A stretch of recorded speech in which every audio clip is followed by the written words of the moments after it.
તો પછી હમણાં ગાવા છે હાલડું, પણ એક પ્રસંગ મને યાદ આવે. આ બધા વડીલો બેઠા છે એટલે પ્રસંગ બહુ જૂનો છે. આમ તો એક એક દુહામાં એક એક વાતું પડી છે. એક દુહો હોય કે કાઠિયાવાડમાં કોકદી ભૂલો પડી ભગવાન, પછી મારો બેન મહેમાન તને હરખ ભૂલાવું સાંભળા. તો આ એક દુહો બન્યો. તો દુહાની પાછળ એક મોટી વાર્તા હોય. આવા જેટલા જેટલા દુહાઓ લખાણા એની પાછળ મોટી વાર્તા લખાણી છે. અને એવા ઇતિહાસને વાગળવા માટે જ્યારે આપણે અહીં મળ્યા છીએ ત્યારે ઇતિહાસને વાગળો છે મર્દાનગી હોય, જેમાં ઘડીભર જીવવાની અને ઘડીભરમાં કંઈક કરી જવાની તમન્ના હોય, એને દુનિયા કોઈ દી ભૂલે નહીં. જેના ખોબે એનું ધોબે નાવલીના નીર પીધા હતા. એને ભાવનગર મહારાજાને એટલું કીધું તું, ભાવનગર દરબાર કાં તો સમાધાન શેત્રુંજીના કાંઠે અને કાં તો નાવલીના કાંઠે. આવી જે વાત હતી એટલે કવિએ કીધું વળે ને દુનિયામાં કરે ગેંગે ફેફે, ઘડીક શણગાર મર્દોના સજી લ્યો તો મજા આવે.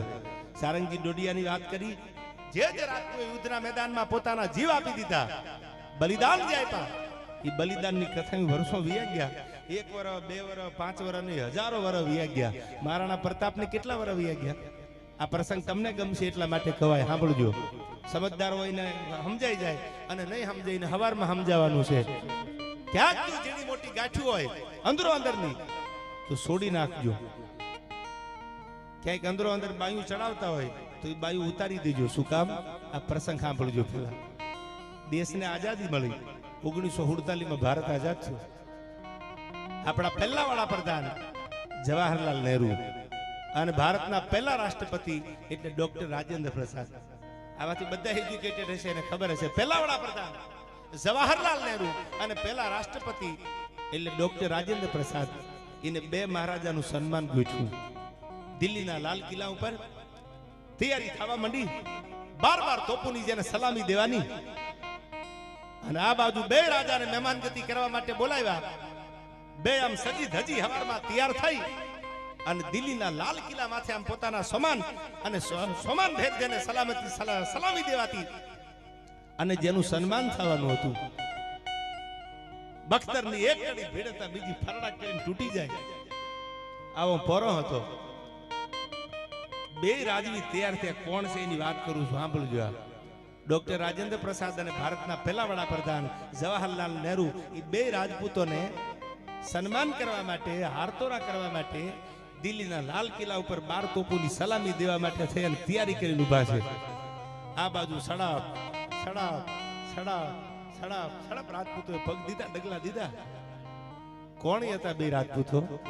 આમ એકબીજા સામું જોતા જાય, ઠગર ઠગર. હો, બાજુમાં એક કવિરાજ હાલ્યા આવે.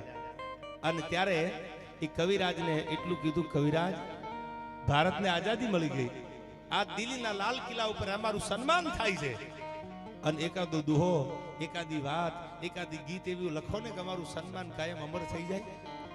પણ ઓલો હાચો માણા હતો. ઘણી વાર કહું છું ભાઈબંધ એવા જ ભેળા રાખજો કે તમારા દુઃખના સમયમાં ભાગીદાર બને.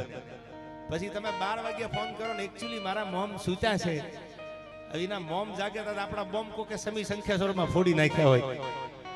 આવા ભાઈબંધ ન હોય. અડધી રાતે હકારો આપી દે, એનું નામ ભાઈબંધ. અને તેથી એને પોતાના ભેરુબંધ કવિરાજને એટલું કીધું, કવિરાજ એકાદો દુહો, એકાદી વાત તો એવી લખો કે આ ડોક્ટર ભારતના વડાપ્રધાન અને ભારતના રાષ્ટ્રપતિ અમારું સન્માન કરવાના છે, તો વાત અમર થઈ જાય. તેથી એક દુહો દિલ્હીના લાલ કિલ્લા ઉપર લખાણો, અને દુહો ઠબકાનો હતો.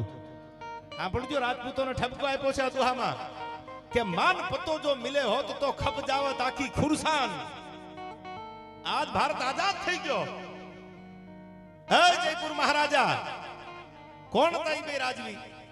એક મેવાડના, એક જયપુરના મહારાજા, અને એક મેવાડના ભગવતસિંહજી, અને એક જયપુર મહારાજા. આ 2 ભેળા હાલ્યા જતા દિલ્હીના લાલ કિલ્લા માથે.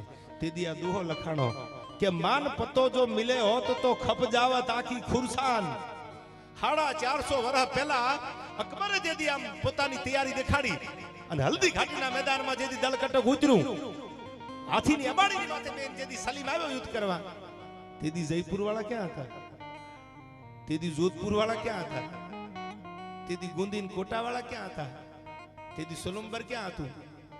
450 વર્ષ ભેળા 450 વર્ષ પહેલા બેયને ભેળું હાલવાની જરૂર હતી. હવે ભેળું હાલવાથી કાંઈ ફાયદો નથી. માન પતો જો મિલે હોત તો ખપ જાવત આખી ખુરસાન.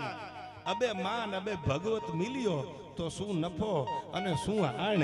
હવે નફોય નથી અને હવે કઈ ખોટે નથી.